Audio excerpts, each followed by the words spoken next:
O que é que fazem um jornalista, uma poeta e um economista neste daimoso episódio de Um Pouco Mais de Azul? Pois Rita Taborda Duarte vai-nos falar de um livro-ensaio de José Henrique Bortolussi sobre a história do Brasil a partir da sua própria experiência.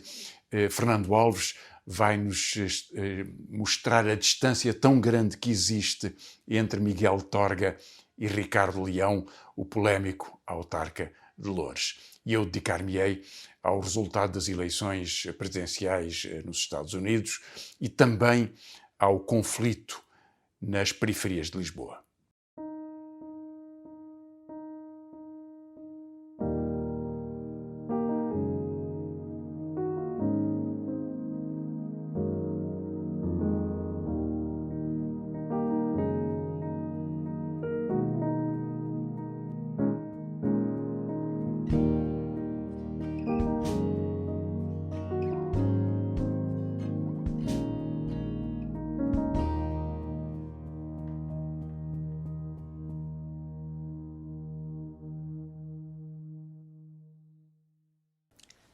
Olá, a palavra que nos une aos três, no dia de hoje, neste podcast, Um Pouco Mais de Azul, é a palavra daimoso.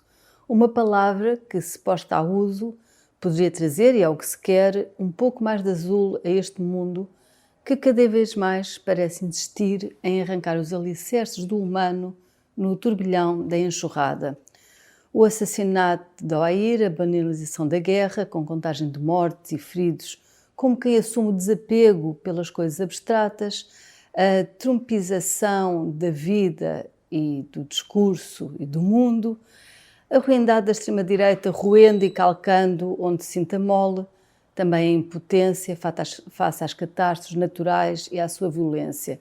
Tudo, no fundo, se torna, no vértigo dos dias, página virada na esteira das coisas passadas e, por vezes, é preciso ouvir as pequenas histórias pessoais, a reportagem do cotidiano comum, que, no entanto, raramente é simples. É preciso ouvir isso tudo para acedermos, então, à complexidade do mundo.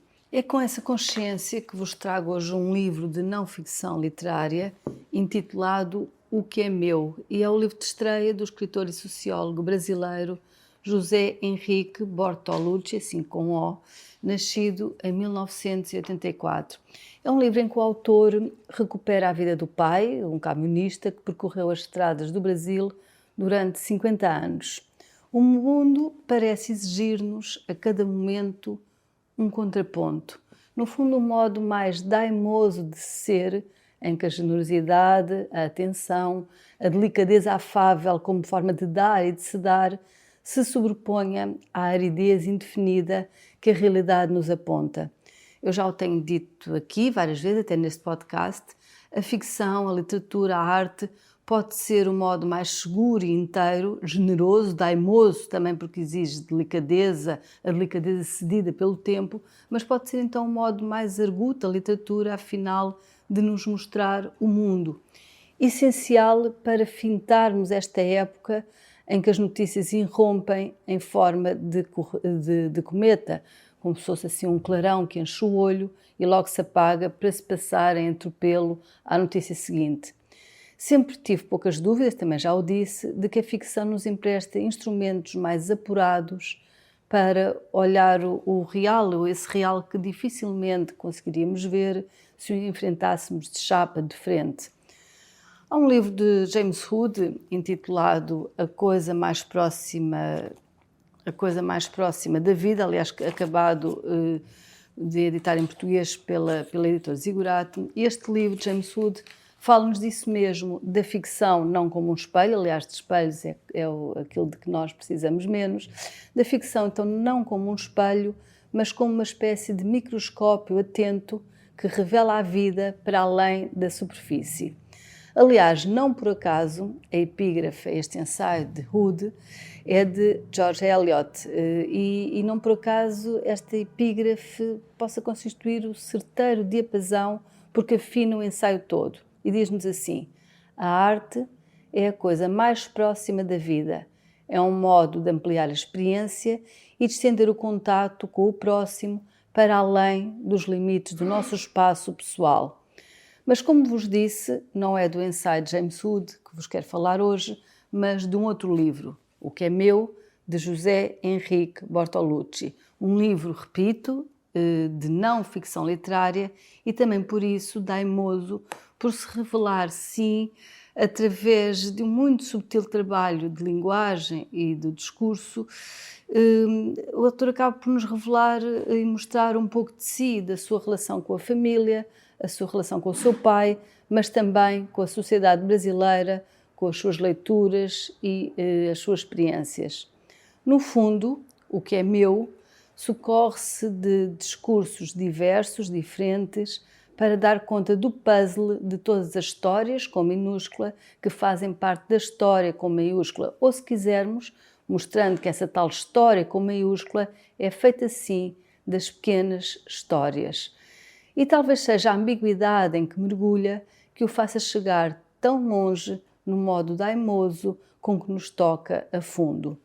Aqui se mostra e pensa a realidade histórica e a realidade política de 50 anos no Brasil, atravessando os tempos da ditadura até à atualidade, isto em milhares de quilómetros, e enraizando o que é documento social na memória mais íntima, na memória mais pessoal. José Henrique Bortolucci propõe, estou a citar, ver um país pelas margens do asfalto, partindo de relatos gravados em sucessivas entrevistas ao seu pai, José Bortolucci também, mas mais conhecido por Didi ou Jaú, que era um camionista e que foi vítima de cancro na sua velhice. O livro, então, enfileira as memórias do pai nas reflexões do filho. Didi passa a sua vida adulta a rasgar as estradas no interior brasileiro, asfalto e tantas vezes só poeira, lama, atoleiros. É a memória destes tempos e dos lugares atravessados, a ditadura, a desmatação massiva, a colonização do interior do Brasil e da Amazónia, que o livro acaba por nos oferecer por duas perspectivas, dois ambientes sociais. A perspectiva do pai, a perspectiva do filho, o ambiente social do pai e do filho. E por meio destes dois registros, também dois modos de fala diferentes e que são história, então, história com maiúscula por si só. As transcrições exatas, que não corrigem os erros ou as idiosincrasias da linguagem do pai, pontuam o registro da escrita do filho, enleando a intimidade das memórias com os pensamentos e reflexões críticas, muitas vezes até teóricas, sobre a condição política, história e cultural do Brasil. A relação com o próprio pai no processo da doença torna-se o elo de ligação, então, para compreender um país a que se acrescenta tudo mais que faz parte da biografia de um escritor. Cabe ao filho, cabe ao escritor, ao autor, interpretar então para lá da berma, alargando o mundo íntimo ao mundo político e também cultural. As palavras do pai, para contar a história, cruzam-se com as leituras do filho. Barthes, Suzanne Sontag, Brecht, Drummond de Andrade, Marx, Graciliano Ramos, no fundo, tudo é convocado para a busca das palavras certas, não só para dizer, não só para mostrar, mas essencialmente para nos fazer, a nós, ao leitor, para nos fazer ver. E isso sim é um discurso daimoso, dadivoso, generoso. Diz-nos o autor, a dado momento no livro, palavras são estradas. É com elas que conectamos os pontos, estou a citar, é com elas que conectamos os pontos entre o presente e um passado que não podemos mais acessar. Palavras, continua ele, palavras são cicatrizes, restos das nossas experiências de cortar e costurar o mundo, de juntar os seus pedaços, de atar o que se teima em espalhar. Bortolucci pergunta-se então a dado momento, como contar a vida de um homem comum? É assim que procura entrar no território das andanças, indo e vindo, daqueles que não costumam fotografar, daqueles que não costumam escrever diários, nem deram entrevistas, nem foram filmados. E face às palavras concretas do pai, o escritor lembra Brecht e passa a citar: como sugere Brecht, procura os construtores dos palácios e das muralhas, não os nobres generais que os comandam. procura as cozinheiras, motoristas, jardineiras e faxineiras, não os dignitários dos salões do poder. E é este cruzamento em que entram as palavras do pai, os comentários do filho, que mostra a política económica e social de um país. País que Didi, o pai, atravessara, mas que nem vira, concentrado que estava em viver, com os olhos controlando o perigo longo da estrada. O concreto cancro de Didi, todas as desconhecidas palavras do medo que lhe estão associadas, assim como os trajetos que o camionista atravessa, são as pontes que unem a subjetividade íntima, o autor, a sua família, os seus antepassados, a mãe, o irmão, o pai, os seus companheiros, que unem então a subjetividade íntima à realidade concreta do Brasil. A vida difícil de Didi pelas estradas, também o seu cancro na velhice, a pobreza austera e remediada a que uma vida de esforço acabou por voltar, é bem a metáfora de um Brasil dilacerado.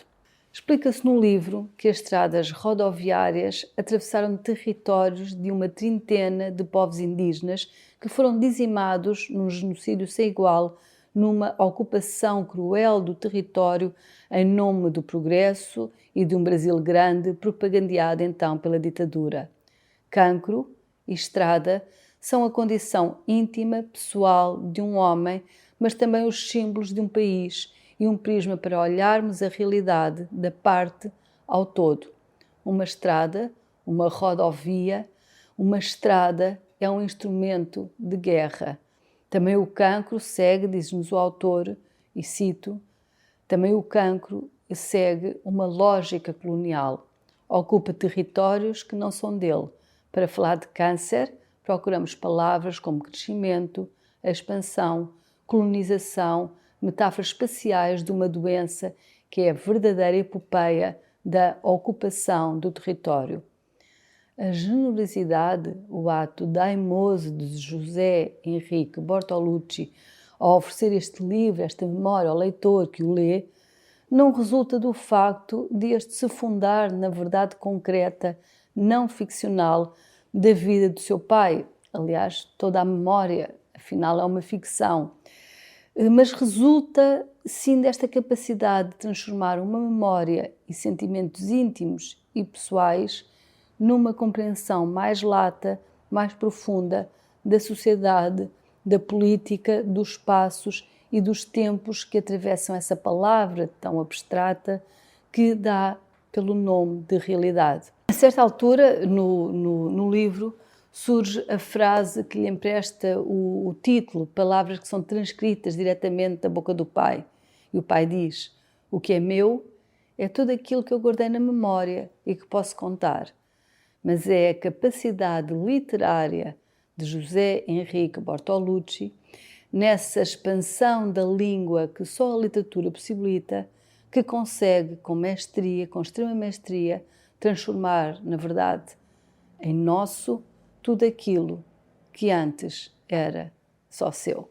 Obrigada. Tratarei dois temas nesta intervenção: as eleições presidenciais norte-americanas e o debate sobre o racismo e sobre a vida nas cidades em Portugal. Mas começo por este facto que parece surpreendente, em todo caso confirma tendências anteriores da evolução do eleitorado norte-americano. Donald Trump ganhou as eleições presidenciais no voto popular, ganhou no colégio eleitoral, conquistou o Senado e conquistou a Câmara dos Representantes. Tem também o Tribunal Supremo, para o qual nomeou um número suficiente de juízes para ter uma maioria confortável, tem o poder todo nos Estados Unidos. E isso contraria sondagens, havia algumas dúvidas nos últimos dias, e comprova, aliás, que Trump conseguiu duas vitórias simultaneamente. Determinar uma identidade política atraente, que é o ódio aos imigrantes, constrói a partir daí a história da sua política e conseguiu, em segundo lugar, acrescentar um elemento da expansão política que foi o debate sobre a economia norte-americana. Contrariar a inflação e fazer todas as promessas sobre salários e rendimentos à população que nele votou. Votaram os homens, maioritariamente, votaram os latinos em grande medida, e em muitos dos setores eleitorais que eram mais divididos entre republicanos e democratas, Donald Trump consolidou a sua vantagem. Continua a perder em algumas comunidades imigrantes, continua a perder entre os afrodescendentes, que são, aliás, 13% do eleitorado norte-americano, pesam em alguns estados, mas é relativamente contido, perde com uma grande diferença entre os jovens e com uma diferença ainda maior entre as mulheres. Na composição geral, vitória esmagadora de Donald Trump. Queria começar por comentar o facto principal deste argumento eleitoral. A economia norte-americana já não é o que era e dá menos à sua população. Isto é verdade e é mentira. É mentira, em primeiro lugar, porque o crescimento da economia norte-americana nos últimos anos é notável. Em 1990, a economia norte-americana representava pouco mais de 1/3 do total das economias do G7. Atualmente representa mais de metade. Cresceu onde os outros cresceram menos. As 7 principais empresas tecnológicas dos Estados Unidos, por si só, representam uma capitalização que é maior do que o total da bolsa inglesa, do Canadá, da Alemanha e do Japão juntas. Uma única destas empresas, a Amazon, investe mais em investigação e desenvolvimento do que o total da economia inglesa. E se olharmos para a relação da produtividade, a produtividade do Japão não chega a 60% do que é a produtividade dos Estados Unidos. Tem uma economia forte, dominante e que tem crescido ao longo dos últimos anos. Mas é também verdade que a população sente menos esse efeito, ou pelo menos confronta-o de uma forma diferente com as suas expectativas. Porque os Estados Unidos são o país mais desigual de todas as economias mais desenvolvidas. É aquele em que a diferença entre pobres e ricos é mais acentuada e, desse ponto de vista, a percepção das dificuldades de uma parte importante da população a quem Trump prometeu tudo pode ter tido uma importância muito grande nesta votação, depois do fracasso dos 4 anos da governação de Joe Biden. Veremos então, a partir daqui, a partir destes dados, um conjunto de debates importantes, talvez mais irrelevante ou mais passageiro. Vamos ver não sei quantos comentadores e analistas que previam a vitória de Kamala Harris ou que elogiavam a sua campanha eleitoral, agora a desfazerem-se em justificações para explicar que ela fracassou. Veremos tudo isso. Mas talvez o debate mais importante seja sobre a natureza, os dias que vivemos. E eu quero afirmar uma tese clara. Donald Trump é fascista. Não é só extrema-direita. Não é só uma direita radical. É fascista. É claro que um bufão pode ser fascista ou não. Neste caso, é mesmo. E reparem, a utilização deste conceito tem grandes consequências políticas. Do ponto de vista da análise histórica, há muita hesitação sobre o uso da palavra. Devemos usar ou não a etiqueta fascista em circunstâncias variadas. Bom, não o devemos fazer, a não ser quando algumas características essenciais da história se replicam. É claro que nem toda a direita é extrema-direita, nem toda a extrema-direita é fascista. Mas é também certo que houve fascismos com características muito diferentes. Hitler era laico, Mussolini era católico. Alguns dos dirigentes fascistas, italianos, por exemplo, ou no caso da Inglaterra, Mussolini é um dos casos, ou Mosley em Inglaterra, vêm de uma história da esquerda, dos partidos socialistas, do Partido Trabalhista. Um dirigente do fascismo francês, Doriot, vinha da direção do Partido Comunista Francês. Portanto, há histórias diferentes que se conjugam. Nem todos os fascistas vêm de um passado de extrema-direita. Mas o que os juntou ao longo do tempo é um discurso e uma prática. Um discurso nacionalista, exclusivista ou imperialista e uma prática de estado de sítio que altera as condições democráticas. Essa é a sua primeira característica. A segunda foi que os fascismos triunfantes recorreram à guerra para prolongar esse estado de sítio e para organizar o país em torno de uma potência política única, um partido único. Em terceiro lugar, criaram um discurso de supremacismo, que hoje se exprime na discriminação das mulheres, ou na discriminação racista, como aliás no passado. E em quarto lugar, os fascismos eram uma forma de populismo salvífico. A palavra populista, esta é muito perigosa. Gandhi foi acusado de ser populista. Certamente Mussolini era populista e certamente que Trump também o é.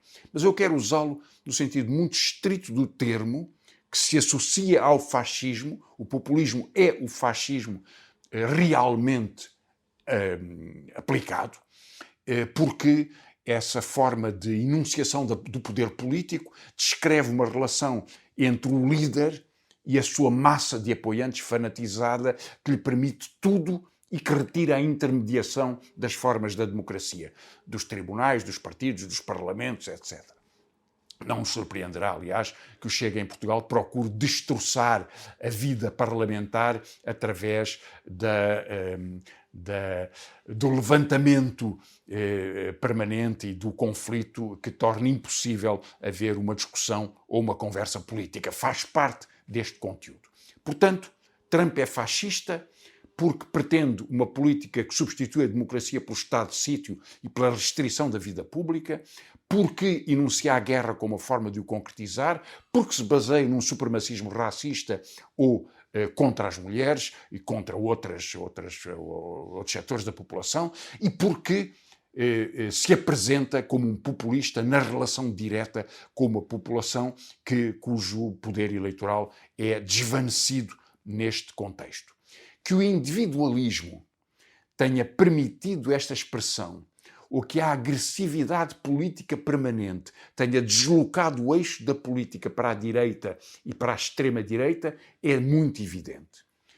E por isso, talvez um dos debates mais importantes da vida pública internacional nos próximos 4 anos seja, em primeiro lugar, o da guerra. Netanyahu, obviamente, quer aproveitar a vitória de Trump para envolver os Estados Unidos numa guerra com o Irão, que é o seu objetivo regional. Putin aproveitará a eleição de Trump para condicionar as respostas internacionais no contexto da sua invasão da Ucrânia. Enfim, em todos esses contextos, a extensão da guerra se vai desenvolvendo. E o mais perigoso de tudo, evidentemente, que é o objetivo de Trump e dos trumpistas, é a guerra com a China. E essa é a determinação fundamental dos próximos anos. Guerra, portanto. Mas, ao mesmo tempo, também uma restrição do espaço público, da democracia, do enunciado da diferença, da vida cultural. E tudo isso é marcado por uma forma de atuação da extrema-direita e destas novas correntes fascistas como um objetivo essencial. Que deve fazer a esquerda? Bom, o que a direita faz, e mesmo uma parte do centro, se não uma parte da esquerda, é deslocar-se para a direita. Existe mesmo uma tendência nova na política europeia, que é de criar esquerdas conservadoras. Na Alemanha, talvez o mais importante de tudo, a Aliança Sarah Wagenknecht, que defende posições contra os imigrantes e favoráveis a uma aproximação com a direita na promoção dos interesses dos industriais alemães, que se tem vindo a destacar nos últimos anos. Esta ideia de que a esquerda deve ser conservadora para vencer a extrema-direita é uma ideia falsa. É um caminho para a derrota. Torna impossível organizar uma frente expressiva da luta democrática, uma frente expressiva da luta social, ou conjugar a luta dos trabalhadores, das trabalhadoras, com outros setores sociais que são ameaçados por este fascismo. Essa aliança tem que ser uma aliança de resposta, não uma aliança de medo.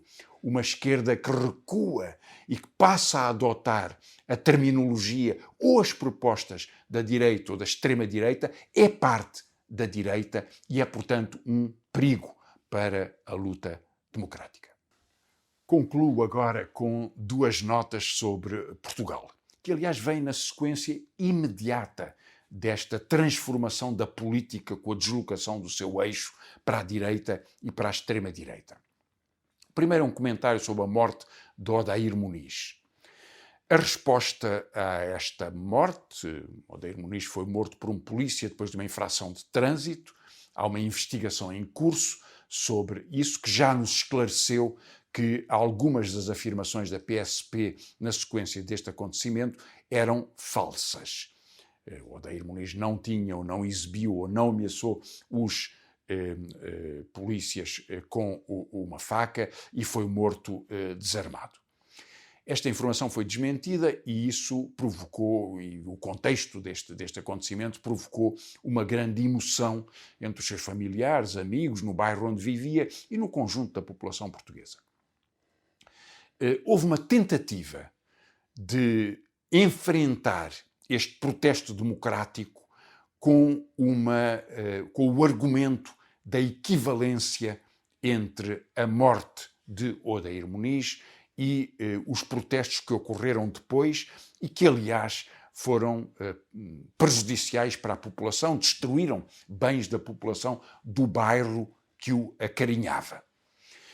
Houve também uma tentativa de criar uma equivalência entre a voz da extrema-direita, que elogiou a morte e até propôs que houvesse a generalização do uso de armas de fogo num contexto da vida policial normal, ou seja, matar mais gente, e isto foi apresentado como equivalente a quem protestava e queria a verdade.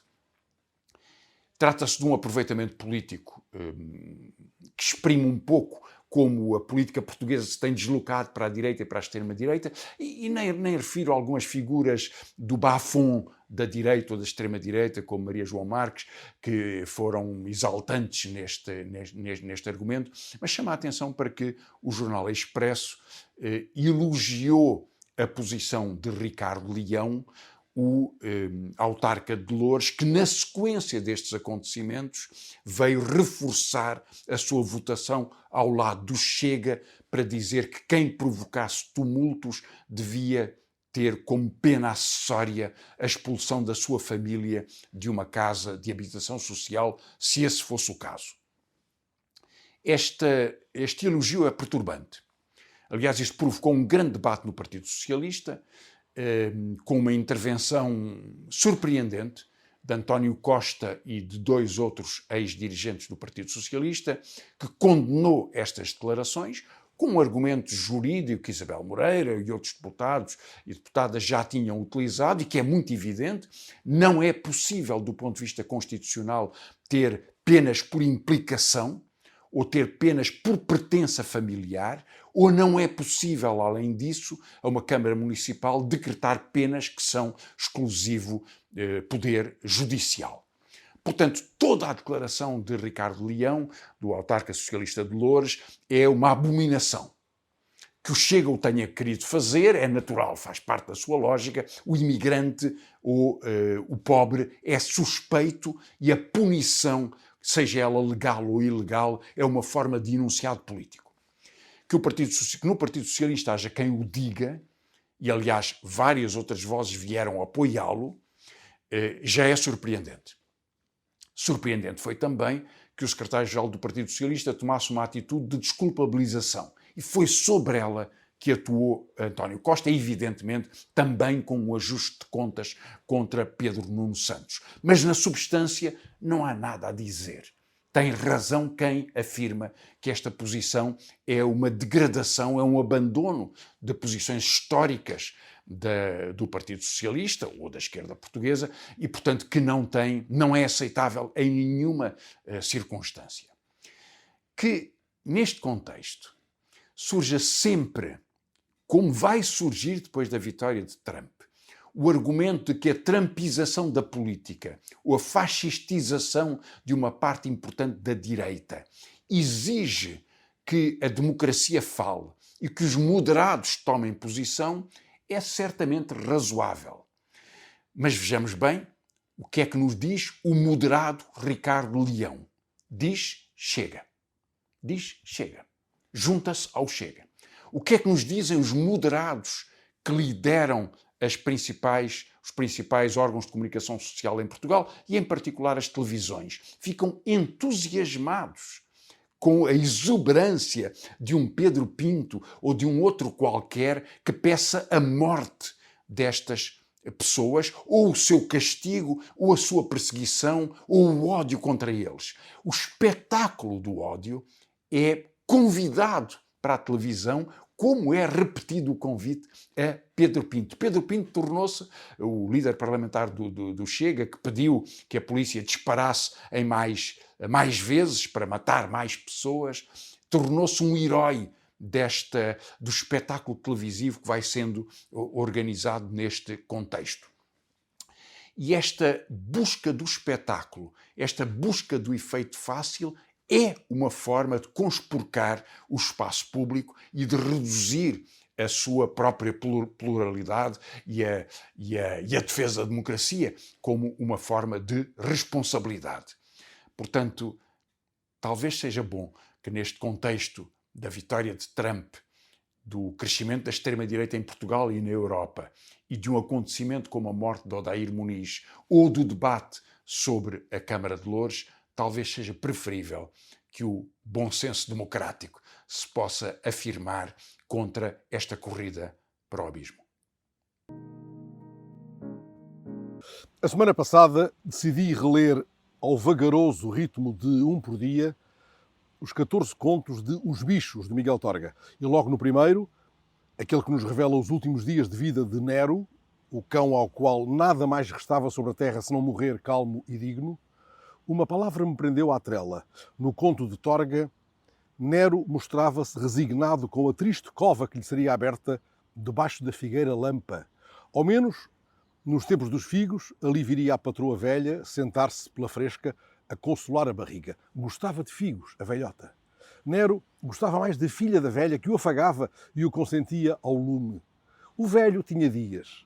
Já o doutoreco Janota era só ordens, uma interminável afirmação da posse. Gostava de ser obedecido e treinava-o para a caça. Busca, Nero, busca. Em resumo, Nero gostava da voz cristalina da dona nova, da índole daimosa da patroa velha e da mão calejada do velhote. Fiquei preso à palavra daimoso, é claro, como Nero ficou ao cheiro da perdiz. E abri o dicionário. Daimoso, o mesmo que generoso, afável, dadivoso.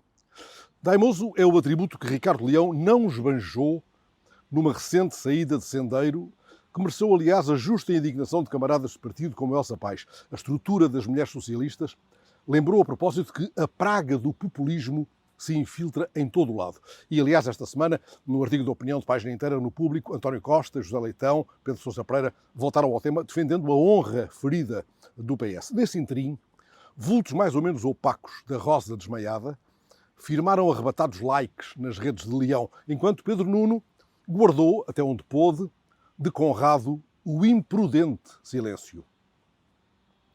Fraco proveito tirou da análise certeira de Ana Sá Lopes na última página do Público, na manhã de segunda-feira. Quebrando o silêncio, o secretário-geral do PS foi estranhamente daimoso com o autarca de Loures. Não obstante considerar que Ricardo Leão não teve um bom momento, Pedro Nuno pousou sobre ele o mesmo adjetivo dadivoso que Drummond pousou sobre o ipê amarelo. É uma árvore. É preciso gostar muito de poesia para acreditar que o secretário-geral do PS encontrou, tal como o poeta, o seu tempo de ipê e se propõe erguer à sombra do ipê amarelo, vá lá, do roxo e belíssimo jacarandá lisboeta, o seu tempo de glória. Pois é, talvez, chegado o momento de reclamarmos ao dirigente socialista um gesto daimoso mais vasto, uma arrebatada proclamação como aquela que um outro leão lançou no 5 de outubro inaugural da varanda dos Passos do Conselho de Lisboa. Não espero likes nas redes sociais que não frequento, escapa-me o rabo de fora do gato escondido da manobra política, Não tenho um Nero que fareje por mim, busca as novidades dos salões. Não sei de tática nem de estratégia. Voto à esquerda onde sinta uma vibração genuína por uma vida mais digna. Não tenho cartão de partido, nem me inibo de apoiar quem me apeteça. Mas creio chegado o momento de uma candidatura forte que una toda a esquerda na ambição de aliviar Lisboa da nota baixa de moedas. Este é o momento de dar troco a moedas. Como lembrou recentemente Francisco Louçã, se o PS continua a mostrar que não quer disputar a cidade, devemos confrontá-lo com o exemplo de Jorge Sampaio, que deu um passo em frente quando era secretário-geral do partido. Louçã não diz o nome, que lendo as suas palavras me ocorre de imediato. Mas digo eu, sem cuidar de saber se Louçã tem para esse combate, capaz de unir a esquerda, em Lisboa, um nome qualquer na cabeça. Ou sequer se esse nome coincide com aquele que, lendo Louçã, me ocorre. Ora, o nome que me ocorre é justamente o de Pedro Nuno Santos. Creio que Pedro Nuno tem aqui, talvez, a única batalha eleitoral ambiciosa de que pode sair vitorioso nos próximos anos. Tal como aconteceu com Jorge Sampaio, Lisboa não será para Pedro Nuno um fim de caminho. Pelo contrário, perder Lisboa será para toda a esquerda, a começar pelo PS, mais um sinal de declínio eleitoral e de fechamento ao diálogo. A capacidade de negociação atribuída a Pedro Nuno Santos será posta à prova no desfecho da conversa à volta de uma candidatura conjunta a Lisboa. Não vejo outra oportunidade tão propícia para federar a esquerda à volta de uma ideia mobilizadora de cidade, outra maneira de dizer à volta do IP amarelo. Como explica, aliás, o poema de Drummond, também há um IP rosa. O poema termina com um verso daimoso, mesmo dadivoso. Este é tempo de IP, tempo de glória. Pense nisto, Pedro Nuno. E foi este mais um episódio de Um Pouco Mais de Azul, que continua albergado nesta página do online do Público e que pode ser visto nas plataformas de podcast. Teve a realização de Miguel Bordalo, a produção de Joana Louçã, a música de Filipe Melo e o arranjo gráfico de Tiago Tavares.